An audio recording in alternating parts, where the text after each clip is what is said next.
Prakash sir, இது வெறும் காவல்துறை சம்மந்தப்பட்டது அப்படின்னு கடந்து போக முடியுமா? ஓய்வு பெற்ற காவல்துறை அதிகாரி ராஜாராம் சொல்றாரு, இது பின்னணியில் அரசியல்வாதிகளின் தலையீடு இருக்கு, அவங்க ஆதரவு இல்லாமல் இப்படி தன்னிச்சையாக செயல்பட முடியாது. ஒருத்தர் அடிச்சே கொள்ற அளவுக்கான தைரியம் எந்த விதமான அரசியல் பின்புலம் இல்லாமல் அது பண்ண முடியுமாங்கிற கேள்வி வருது இல்லையா?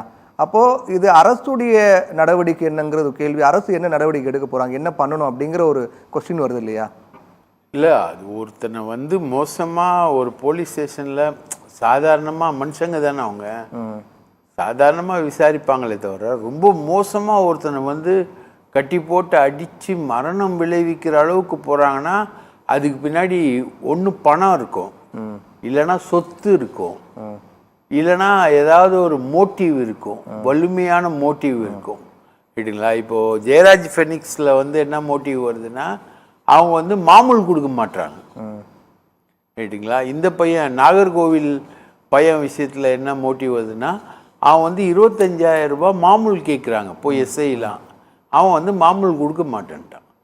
அதனால அவனை அவங்க அடித்ததோடு நிற்காம ஜெயிலில் போட்டு அடிக்கிறாங்க. அவனுக்கு ஒரு பேட் ஹேபிட் இருக்கு. அவன் வந்து ஒரு புது இடத்துல வந்து தூங்க மாட்டான். மனோவியாதி ஒன்று இருக்குது, அதை வச்சு அவனை அடித்து கொள்கிறாங்க. ஜெயராஜ் ஃபெனிக்ஸில் அது. நிகிதாவில் வந்து முன்னாள் முதலமைச்சருக்கு ரொம்ப நெருக்கமான ஒருத்தர் வந்து நிகிதாவோட கூட இருந்தார். அவருடைய சிபாரிசில் தான் அவங்க அடிக்கிறாங்க. ரைட்டுங்களா? அதுக்கப்புறம் ஆகாஷ்னு ஒரு பையனை வந்து படுகொலை பண்ணுறாங்க. ஆகாஷ் படுகொலை பண்ணும்போது அதில் வந்து பார்த்திங்கன்னா அந்த பையன் தேவேந்திர குல வேளாளர். கம்ப்ளைண்ட் கொடுத்தவன் அந்த விஷயங்களில் சம்மந்தப்பட்டவங்க எல்லாமே முக்குலத்தோர். தென் மாவட்டத்தில் வந்து முக்குலத்தோர் வர்சஸ் தேவேந்திர குல வேளாளர் வந்து ரொம்ப பெருசு.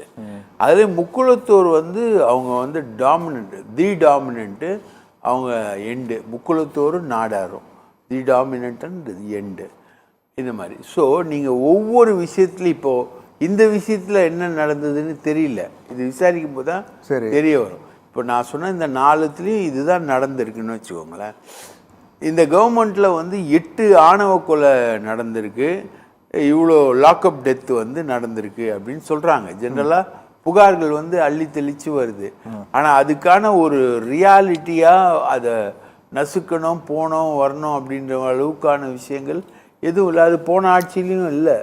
போன ஆட்சியிலையும் ஒரு சாரி சொன்னார், சிபிஐக்கு கொடுத்தாங்க. அப்போ இவங்க கேட்டாங்க, சிபிஐ நான் வானத்துலேருந்து குதிச்சுதா, நீங்கள் சிபிஐ குடிச்சிட்டா முடிஞ்சு நீங்கள் வந்து மறைஞ்சிக்கலான்னு பார்க்குறீங்களா, அப்படி பண்ணுறீங்களா, இப்படி பண்ணுறீங்களான்னு சொன்னாங்க. இப்போ இவங்க ஆட்சியில் நடக்கக்கூடிய சம்பவத்துக்கு, இப்போது நாகர்கோவில் சம்பவத்துக்கு சிஎம் ரியாக்ட் பண்ணவே இல்லை. நாகர்கோவில் பையன் இறந்ததுக்கு சிஎம் ரியாக்ட் பண்ணவே இல்லை. இத்தனைக்கும் அந்த பையன் பொலிட்டிக்கலாக ஆக்டிவான பையன். அங்கே எம்எல்ஏ காந்தின்னு ஒருத்தர் இருக்கார், அவரோட சேர்ந்து தான் அவன் எல்லா வேலையுமே பண்ணுறான், போகிறான் வரான். அஃப்கோர்ஸ் குட்கா விற்கிறான், எப்பயாவது விற்பான், அவ்வளோதான். இதை வந்து ஒரு 4 பேக்கெட் குட்கா விற்கிறது வந்து லாக்கப்பில் போட்டு அடித்து கொள்கிற அளவுக்கான ஒரு அஃபென்ஸான கிடையாது. ஸோ இந்த காவல்துறையுடைய செயல்பாடுகளில் வந்து இழையோடி போயிருக்கக்கூடிய இந்த கரப்ஷன் இருக்கு இல்லைங்களா, அது வந்து எல்லையே இல்லைங்க அதுக்கு. இப்போது நீங்கள் அந்த கரப்ஷன் வந்து எல்லையே இல்லாமல் இருக்கும்போது தான் மேலதிகாரி சொல்கிறத கேட்கணும். ஏன்னா மேலதிகாரிக்கிட்ட உங்கள் ரெக்கார்டு எல்லாமே மாட்டிக்கிட்டு. சரி. ஸோ நீங்கள் வந்து மேலதிகாரி சொல்கிறத கேட்டு தான் தீரணும். அப்படின்னும்போது மேலதிகாரி அடித்து பண்ணு அப்படின்னும்போது அடிக்கிறாங்க. அதுதான் அஜித்குமார் அடிபட்டு செத்துது. அவங்க அம்மா கேட்குறாங்க, கதறான். மிளகா கரைச்சலை ஊற்றுறாங்க, மிளகா தண்ணியை ஊற்றுறாங்க, கதறான். அந்த கதறல்லாம் எப்படி இருந்திருக்கும்? ஒரு உயிரோட கதறல் சாவறதுக்கு முன்னாடி யாரோ வேணா இருக்கட்டும், யார் பெற்ற புள்ளியாக வேணா இருக்கட்டும், அந்த உயிரோட கதறல் வந்து எப்படி இருந்திருக்கும்? இல்லை, அதுதான் ரொம்ப ஆச்சரியமாக இருக்குது சார். நீங்கள் கடந்த ஆண்டு அஜித்குமாருடைய மரணமாக இருக்கட்டும், இப்போது சபரிவர்மன் மரணமாக இருக்கட்டும், இப்போ அருணாச்சலம் கூட விடுங்க, அதுக்கு முந்தைய மரணமாக சபரிவர்மன் மரணமாக இருக்கட்டும், ரெண்டுமே உயிர் தான். ரெண்டுமே காவல்துறையுடைய இந்த மாதிரி அராஜகத்தால் அடாவடியால் உயிர் போயிருக்கு. அப்படின்னா ஒன்றுக்கு ஒன்று குறைஞ்சது கிடையாது. ஆனால் அதுக்கு மிகப்பெரிய போராட்டங்கள்லாம் அப்போதைய தாவேக்கோடைய தலைவர் இப்போ முதலமைச்சர் முன்னெடுத்தது, போய் அரசியல் கட்சி தலைவர்கள்லாம் ரியாக்ட் பண்ணது, அவருக்கு நிவாரண தொகை கொடுத்தது, வீடு தேடி போய் ஆறுதல் சொன்னது, இதெல்லாம் கடந்து முதலமைச்சர் மன்னிப்பு கேட்டார். சாரிம்மா, மன்னிச்சிருக்குமா அப்படின்னு கேட்டார். ஆனா இப்ப இருக்கக்கூடிய முதலமைச்சர் ஒரு ஒரு வார்த்தை கூட அதுக்கு ரியாக்ட் பண்ணல அப்படின்னா அது ஏன்னா அது எலெக்ஷன் நெருக்கமான சமயத்தில் நடந்தது. அது அஜித் அஜித்குமார் வந்து எலெக்ஷன் வந்து கிட்டத்தட்ட நெருக்க வந்தது. இவங்களுக்கெல்லாம் வந்து மக்களை சந்திக்கணும், மக்கள்கிட்ட ஓட்டு கேட்கணுன்ற நிர்பந்தம் இருந்தது. அதனால விஜய் போராடினாரு, ஸ்டாலின் வந்து சாரி கேட்டாரு, சிபிஐக்கு வழக்கு போச்சு. இப்போ வந்து எலெக்ஷன் முடிஞ்சு போச்சு. இப்போ வந்து இந்த கவர்மெண்ட் தான் இருக்கு, டிவிகே கவர்மெண்ட் தான் இருக்கு. இன்னும் அடுத்த 5 வருஷம் டிவிகே கவர்மெண்ட் தான் இருக்கும் அப்படின்ற ஒரு பொசிஷன் இருக்கு. ஸோ இதுக்கு நடுவில் வந்து சேஞ்சஸ் இல்லை அப்படின்னும் போது இவங்க எல்லாமே இந்த பாயிண்ட் ஆஃப் ரிலாக்ஸேஷன் போயிடுறாங்க. ஆனால் சாவடிக்கிறது மட்டும் தொடர்ந்து அந்த எமனோட வேலையை மட்டும் போலீஸ்காரங்க செஞ்சுக்கிட்டே இருக்காங்க. இது வந்து ரொம்ப மோசமான நடந்துக்கிட்டு இருக்குங்க. இது வந்து மனிதத்தன்மை இல்லாத ஒரு விஷயம். அந்த பையன்லாம் ஊனமுற்ற பையங்க, அவன் நாகர்கோவில் பையன்லாம் ஊனமுற்ற சபரிநாதன் ஊனமுற்ற பையன், ஊனமுற்ற பையனை போட்டு இப்படி அடித்து கொள்றதுக்கு என்ன வருதுன்னா 25,000 ரூபா மாமூல். ஸோ இதுக்கு எல்லாமே காரணம் கரப்ட். ஒரு முதலமைச்சர் எதுவுமே ரியாக்ட் பண்ணல அப்படின்னா அப்போ காவல்துறை, அப்போ அது காவல்துறைக்கு ஒரு ஒரு ஒரு ஃப்ரீயா விட்டாங்க அப்படிங்கிற மாதிரி தானே இருக்கு. ஆமாம், முதலமைச்சர் பண்ற மாதிரி தானே இருக்கு. ஆமாம், ரியாக்ட் பண்ணனா காவல்துறைக்கு எந்த இதுவுமே இருக்காது, ஃபியர் இருக்காது. ஏங்க இது ஆகாஷ் வந்து எங்க அடித்து கொல்லப்படுறான்னா, அஜித்குமார் எங்க அடித்து கொல்லப்பட்டானோ அதே ஜூரிஸ்டிக்ஷன்ல இருக்க டிஎஸ்பி, அதே போலீஸ்காரங்க. ஸோ இவங்க வந்து கருணையே அற்றவங்க. இவங்க போலீஸ் வந்து கருணையே அற்றவங்க. காக்கி சட்டை போட்ட மிருகங்கள் தான் சில பேர். எல்லாரையும் நான் சொல்ல, சில பேர் வந்து அப்படிதான் இருக்காங்க. ஸோ இந்த மிருகங்கள் செய்யக்கூடிய விஷயங்கள் வந்து ரொம்ப கொடுமையாக இருக்குது, கேவலமாக இருக்குது. இதுக்கு வந்து பொலிட்டிக்கலாக இதுக்கு வந்து அக்கௌண்டபிள் எடுக்க வேண்டியது முதலமைச்சர். அவர் எலெக்ஷன் டைமில் அக்கௌண்டபிள் எடுத்தார். எலெக்ஷன் முடிஞ்சிச்சு, இதுக்கு மேலே நான் என்னடா அக்கௌண்டபிலிட்டி எடுக்கணும்னு விட்டு போகிறாரு. அதுதான். ஓகே பிரகாஷ் சார், சுருக்கமாக உச்சநீதிமன்றம் இந்த விவகாரம் தொடர்பாக ஏற்கனவே ஒரு தீர்ப்பு வழங்கிருக்கான்னு நினைக்கிறேன். ஒவ்வொரு மாநிலத்திலையும் காவல் புகார் ஆணையம் அப்படின்னு அமைக்கணும், ஓய்வு பெற்ற நீதிபதி தலைமையில் இந்த கமிஷன் அமைக்கணும் அப்படின்னு ஒரு ஆர்டர் போட்டிருக்காங்க. தமிழ்நாட்டில் கூட அது உள்துறை செயலாளர் தலைமையிலையும் ஏடிஜிபி டிஜிபி எல்லாம் மெம்பராக இருக்காங்க. ஆனால் நீதிமன்றத்துடைய தீர்ப்புக்கு முரணாக இருக்குது அப்படின்னு சொல்லி ஒரு விவகாரம் போயிட்டு இருக்கு. அப்போ அரசு இதில் சரியான ஒரு முன்னெடுப்பு எடுக்கலையா இது தடுக்கிறது?